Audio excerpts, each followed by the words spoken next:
বলেছেন যারা উত্তমভাবে কাঠিভাবে জেনে শুনে আল্লাহর কাছে তওবা করে ক্ষমা চায়, আল্লাহ রাব্বুল আলামিন তাদেরকে ক্ষমা করে দিবেন। বলেন সুবহানাল্লাহ।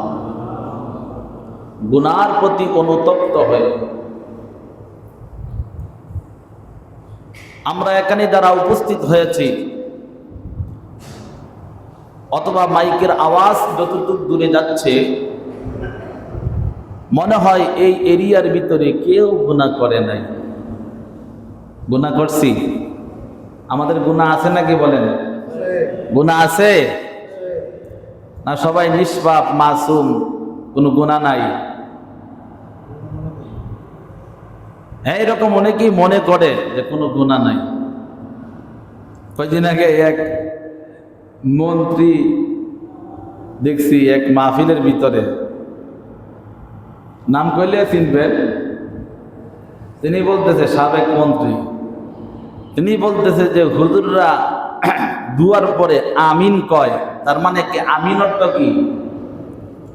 কবুল করো। আমিন অর্থ কি?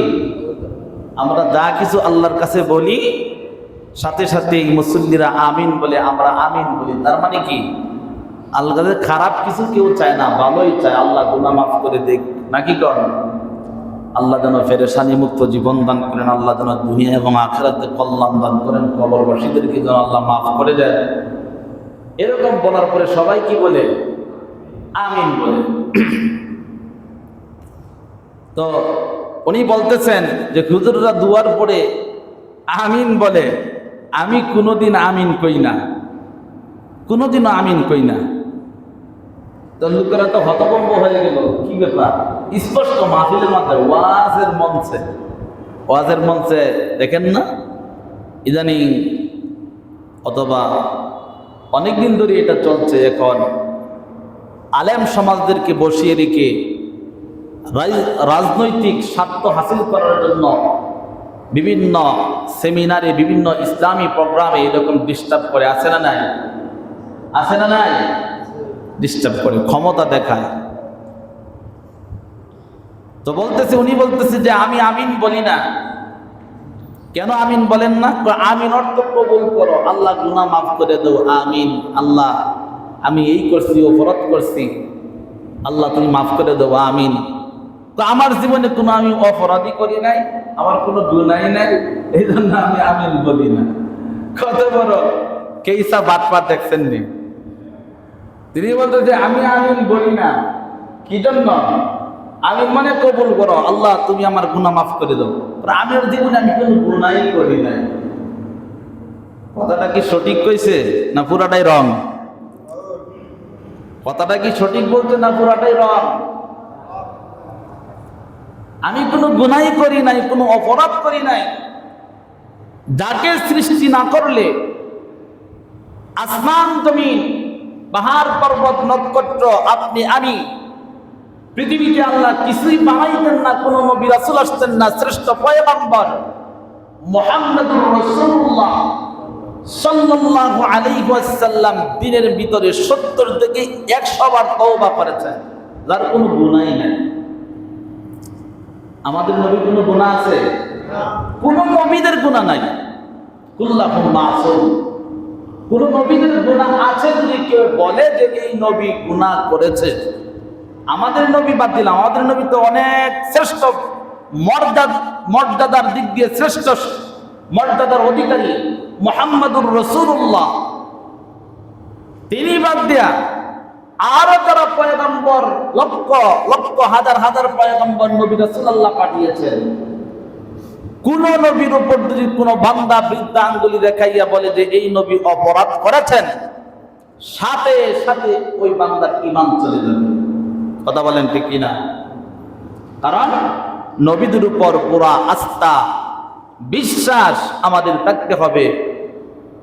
আমরা ঈমানি কালেমায় পড়েছি আমানতু বিল্লাহি ওয়া মালাইকাতিহি ওয়া কুতুবিহি ওয়া রুসুলিহি, বলি নাই? ওয়াল ইয়াউমিল আখিরি, আখিরাতের উপর, ওয়াল কদরি খাইরিহি, ভালো মন্দ তকদিরের উপর, ওয়া শাররিহি মিনাল্লাহি তাআলা ওয়াল বা'স বা'দাল মাউত। মৃত্যুর পর আবার আমাদেরকে আল্লাহ জিন্দা করে আসামির কাঠগড়ায় দাঁড় করাবেন হাসরের ময়দানে জবাবদিহির জন্য। আল্লাহ আমাদেরকে জিন্দা করবেন, ইহার উপর বিশ্বাস করতে হবে, তাহলেই ঈমানদার। নাকি কর? তো বলতেছিলাম যে তিনি বলতেছেন যে কি আমার কোনো গুনাই নাই। যার কোনো গুনাহ নাই তার কোনো আমির বলার দরকার আছে? হ্যাঁ, হেবাটার গুনাহ নাই, আমার তো গুনাহ আছে। নাকি কন? আপনাদের সবার গুনাহ আসেনি? তো উনি বলে ফেলছে যে আমি আমিন বলি না, কারণ আমার কোনো গুনাহ নাই। কত বড় নাম্বার ছাড়া বাটপার! এই কথাটা কে বলছিলেন? মিস্টার ইবলিস বলছিল। হযরতে আদম আলাইহিস সালাতু ওয়াস সালামকে আল্লাহ বানানোর পর আল্লাহ বলছিলেন ওয়া ইয কুল্লা লিল মালাইকাতি ইসজুদু লি আদামা ফাসাদাদু ইল্লা ইবলিস। আল্লাহ বলছিলেন হে ফেরেশতারা, আমার বানানো আদমকে সিজদা করো সবাই। সম্মানের সিজদা, আল্লাহর হুকুমের সিজদা, আল্লাহর হুকুমের সিজদা। আল্লাহ হুকুম করেছেন ফেরেশতাদেরকে। ফেরেশতারা কিসের তৈরি? কেউ জানেন না ফেরেশতারা কিসের তৈরি? নূরের তৈরি। হা না কয়েন?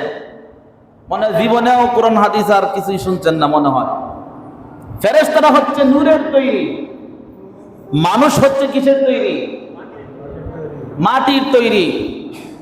হযরতে আদম আলাইহিস সালাতু ওয়াস সালাম মাটির তৈরি।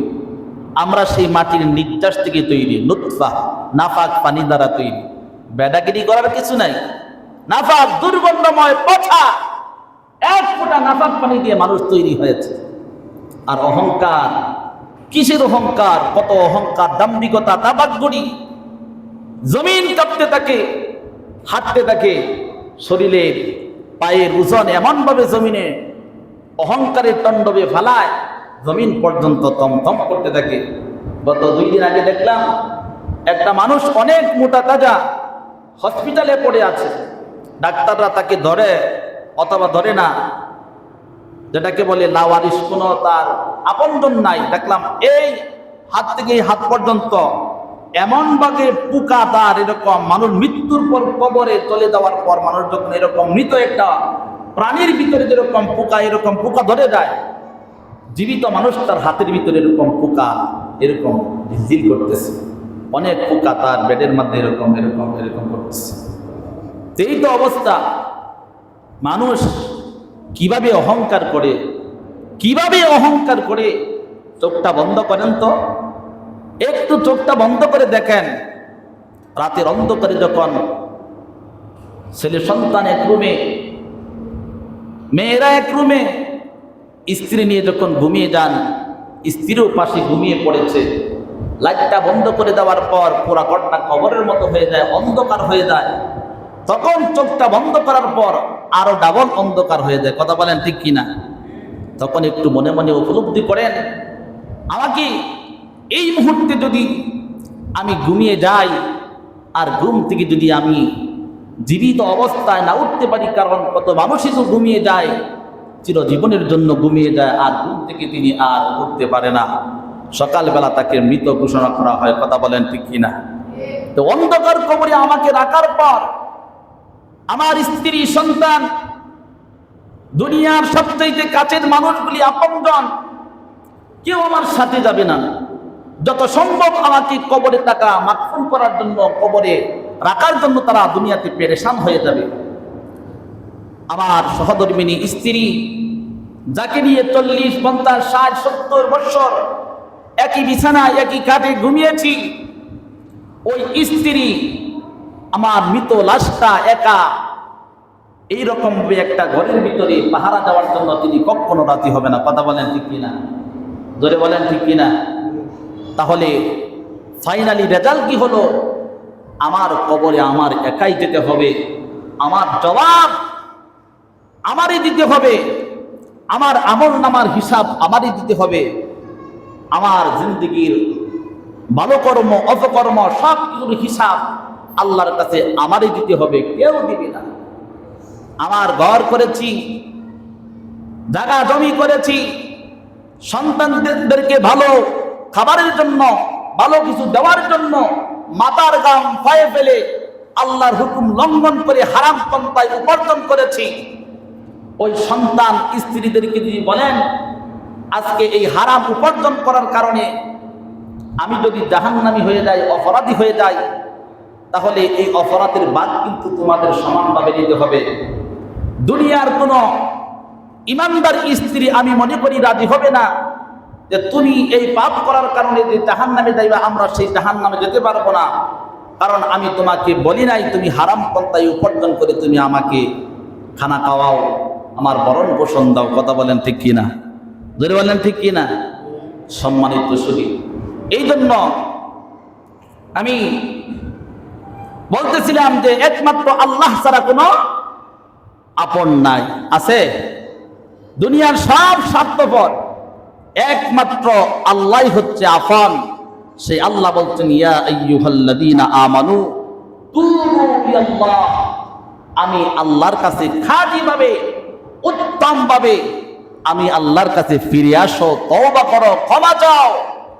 আমি আল্লাহ তোমার ঘর করার ভিতরে রূহ চলে আসার আগ পর্যন্ত, রূহটা তোমার এখানে চলে আসছে ঘর করার ভিতরে, এর আগেও যদি বান্দা তওবা করে জিন্দেগীর গুনার জন্য, আল্লাহ বলেন আমি আল্লাহ তার জিন্দেগীর গুনাহ মাফ করে দিব। বলেন সুবহানাল্লাহ।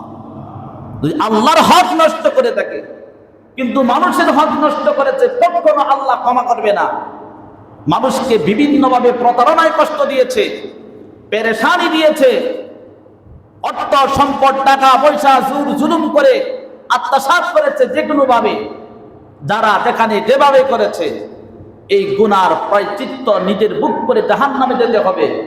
আল্লাহ মাফ করবে না, কারণ আল্লাহ হচ্ছে ইনসাফপূর্ণ একজন বাদশা। কথা বলেন ঠিক কিনা?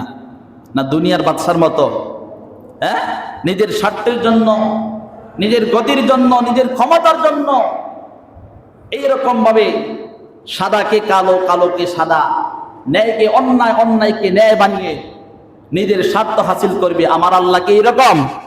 যেটা বলেন আমার আল্লাহ কি এরকম? ইনসাফপূর্ণ বাদশা, ইনসাফের বিচার বসাবেন হাসরের দিন, একেবারে ইনসাফের বিচার।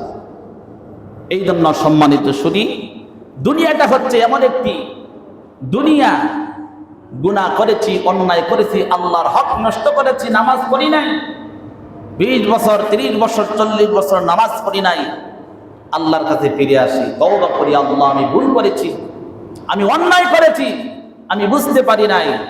আল্লাহ রাব্বুল আলামিন চাহে তো আপনার জিন্দেগীর গুনাহ মাফ করে দিবে। সবাই বলেন সুবহানাল্লাহ।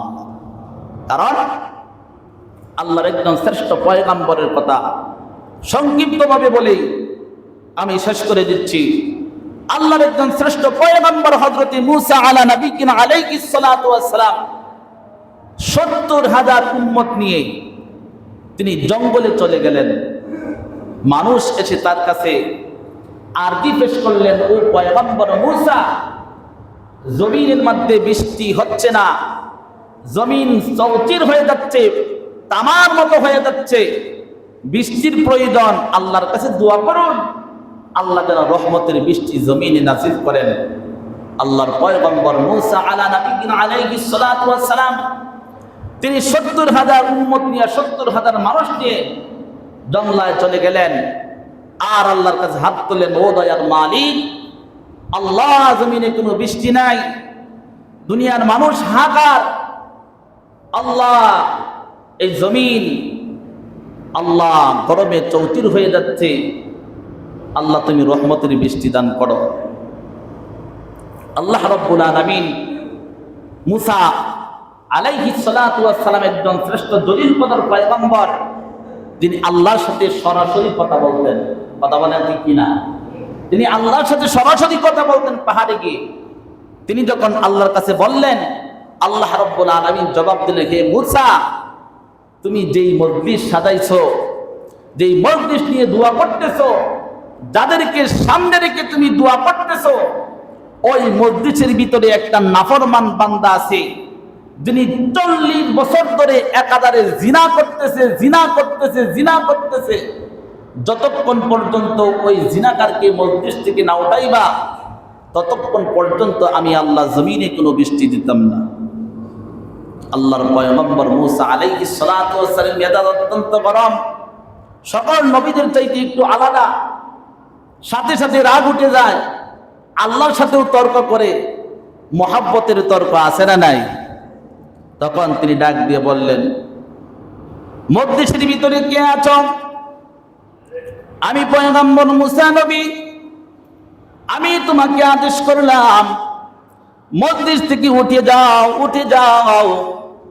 যতক্ষণ পর্যন্ত মজলিস থেকে উঠবা না, তোমার জন্য আমার আল্লাহ জমিনে কোনো বৃষ্টি দিবে না। এখন ওই 40 বছর ধরে যে জিনা করতেছে, জিনা, ওই ব্যক্তি সামনে বসে শুনতেছে কি শুনতেছে না? তিনি শুনতেছে। আবার পয়গম্বর মূসা নবী দ্বিতীয়বার আবার ডাক দিয়ে বলেন, সামনে কি আছো? মজলিসের ভিতরে জিনা করে উঠে যাও। যতক্ষণ পর্যন্ত মজলিস থেকে উঠবা না, ততক্ষণ পর্যন্ত আমার আল্লাহ জমিনে বৃষ্টি দিবে না। একবার, দুইবার, তিনবার এইরকম ভাবে বলার পর সামনে থেকে মজলিস থেকে কোনো বান্দা ওঠে না, ওঠে না। কিন্তু আল্লাহ তো বলছেন এই মজলিসের ভিতরে একজন 40 বছর ধরে জিনা করতেছে এমন ব্যক্তি আছে, ওই ব্যক্তিকে যতক্ষণ পর্যন্ত উঠাইবা না, ততক্ষণ পর্যন্ত আমি আল্লাহ মূসা নবীর কথায়ও আমি আল্লাহ জমিনে বৃষ্টি দিতাম না। যখন একবার, দুইবার, তিনবার বলার পর আল্লাহর পয়গম্বরের মেজাজ গরম হয়ে যায়, ডাক দিয়ে বলে, জিনাকুর তুই না উঠো, না উঠো, তাহলে আল্লাহর পক্ষ থেকে তোমার নাম ধরে ঘোষণা করা হবে, তোমাকে উল্লেখ করে, তোমাকে একবারে ঠিকানা দিয়ে, তোমার পূর্ণ পরিচয় দিয়ে তোমাকে ডাক দেওয়া হবে। এখনই উঠে যাও, মজলিস থেকে উঠে যাও। এই কথা বলার পর ওই জিনাকুর সামনে বসে শুনতেছে কিনা বলেন? এখন জিনাকার 40 বছর ধরে একাধারে জিনা করতেছেন, ওই জিনাকার ব্যক্তি এখন মজলিস থেকে যদি উঠে যায়, তাহলে মানুষ দেখে বলবে এই তো জিনাকার হেঁটে যাচ্ছে, এই তো জিনাকার 40 বছর ধরে জিনা করে, মানুষ তাকে চিনে ফেলবে। এখন জিনাকার উঠতেও পারে না, লোক লজ্জায়, চোখ লজ্জায়। এখন জিনাকার চিৎকার করে কাঁদতেও পারে না, কারণ কান্না করলে মানুষ বলবে জিনাকার, জিনাকার। এখন জিনাকার এই মুহূর্তে সংক্ষিপ্ত সময়ের ভিতরে জিনাকার চোখ ধরে, চোখের সামনে একটা কাপড় ধরে নিজেকে আড়াল করে জিনাকার এমন ভাবে তওবা করা শুরু করে দেয় আল্লাহর কাছে। জিনাকার কাঁদতেছে, কাঁদতেছে, ফুবাইয়া ফুবাইয়া কাঁদতেছে, জোরে করে কাঁদতে পারে না, কিন্তু বুক পাড়া কান্না তার। মুখের ভিতরে যদিও আওয়াজ নাই, কিন্তু বুক পাড়া কান্না। জিনাকার যখন একবারে আল্লাহর জন্য কাঠি ভাবে যখন তওবা করলো, আল্লাহ রাব্বুল আলামিন সাথে সাথে জমিনের মধ্যে বৃষ্টি দিয়া দিল। বলেন সুবহানাল্লাহ, জোরে বলেন সুবহানাল্লাহ। আল্লাহর পয়গম্বর ডাকতে বলে, ও দয়ার মালিক, তুমি তো এখনই না করলা জমিনে কোনো বৃষ্টি দেবে না, আবার কেন বৃষ্টি দিয়ে দিলাম? তুমি তো বলতো জিনাকার কি যতক্ষণ পর্যন্ত উঠবে না, জিনাকার যাবে না, ততক্ষণ পর্যন্ত তুমি কি করবা? জমিনে কোনো বৃষ্টি দিবা না। আল্লাহ ডাক দিয়ে বলেন, হে আমার পয়গম্বর মূসা, তুমি জানো না, তুমি জানো না, যে জিনাকারের কারণে আমি আল্লাহ জমিনে বৃষ্টি দিতাম না, নিষেধ করেছিলাম, ওই জিনাকার ব্যক্তির জন্যই, তার তওবার কারণে আমি আল্লাহ তার জন্যই জমিনে বৃষ্টি দিয়ে দিলাম। সুবহানাল্লাহ, যদি বলেন সুবহানাল্লাহ। জিনাকারের জন্য আল্লাহ বৃষ্টি দিবে না, আবার সেই জিনাকার এমন ভাবে তওবা করেছে খাঁটি ভাবে যে আল্লাহ দুনিয়ার সব মানুষ আমাকে ভুলে গেলেও, আমাকে ক্ষমা না করলেও, আল্লাহ আমার আর কোথাও জায়গার জায়গা নাই, আল্লাহ আমি ভুল করেছি, আমি অন্যায় করেছি, অপরাধ করেছি, আল্লাহ তুমি আমাকে মাফ করে দাও। আল্লাহ রাব্বুল আলামিন এই শ্রেষ্ঠ 40 বছর ধরে জিনা করে একাধারে এই জিনাকারের তামাম জিন্দেগির গুনাহ মাফ করে আল্লাহ জমিনে বৃষ্টি দিয়ে দিলেন। বলেন সুবহানাল্লাহ। তাহলে ক্ষমা করার মালিক কে? জোরে বলেন, ক্ষমা করার মালিক কে? তিনি গুনাহ করেছে, অন্যের হক নষ্ট করেছে না, তিনি জিনা করেছে, গুনাহ করেছে, শ্রেষ্ঠ গুনাহ করেছে, অনেক বড় গুনাহ করেছে, আল্লাহর হক নষ্ট করেছেন, অনেক বড় গুনাহ করেছেন। গভীর রাতে চোখ থেকে পানি ছেড়ে দিয়ে আল্লাহর কাছে ক্ষমা চান। আল্লাহ বলেন, তোমার তওবাটা যদি আমি আল্লাহর জন্য হয়, তওবা করতে দেরি হবে, আমি আল্লাহ তোমাকে ফাউলাইকা ইউবাদদিলুল্লাহু সাইয়্যাতিহিম হাসানাত। আল্লাহ কুরআনুল কারীমের ভিতরে বলেন, আমি আল্লাহ তো বান্দার জিন্দেগীর গুনাহ ক্ষমা করেই দেব, এবং ফাউলাইকা ইউবাদদিলুল্লাহু সাইয়্যাতিহিম হাসানাত, আমি আল্লাহ শুধু গুনাহ ক্ষমা করেই শেষ করব না, আমি আল্লাহ প্রত্যেকটা গুনাহের জায়গায় আমি আল্লাহ নেকি দিয়ে পূরণ করে দিব। বলেন সুবহানাল্লাহ, জোরে বলেন সুবহানাল্লাহ। আল্লাহ পাক আমাদেরকে খাঁটিভাবে, উত্তমভাবে তওবা করে এই দুনিয়ার থেকে ঈমান নিয়ে কবরে যাওয়ার তৌফিক দান করে। সবাই বলুন আমিন, জোরে বলেন আমিন। ওয়া আখিরি দাওয়ানা আনিল হামদুলিল্লাহি রাব্বিল আলামিন। যারা সুন্নাত পড়েন নাই তার রাকাত কাবলা জমা পড়ুন। গত জুমায় 1270 টাকা উঠেছিল, আল্লাহ দানকে কবুল করুক, মঞ্জুর করুক। সবাই বলুন আমিন।